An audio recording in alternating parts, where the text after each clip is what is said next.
I'd like to introduce you to the new Bristan Axia Professional Sink Mixer Tap.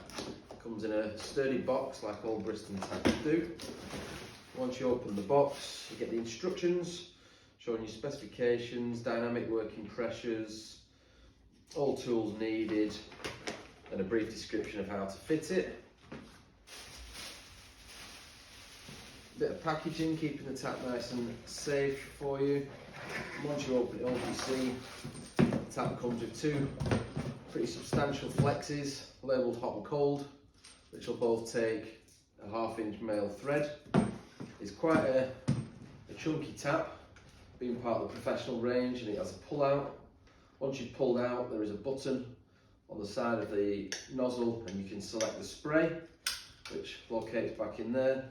Comes with an eco start tap, so centre position is always cold, pulling it out as so, and you can take it round into the hot and choose your specific tap temperature that you would like.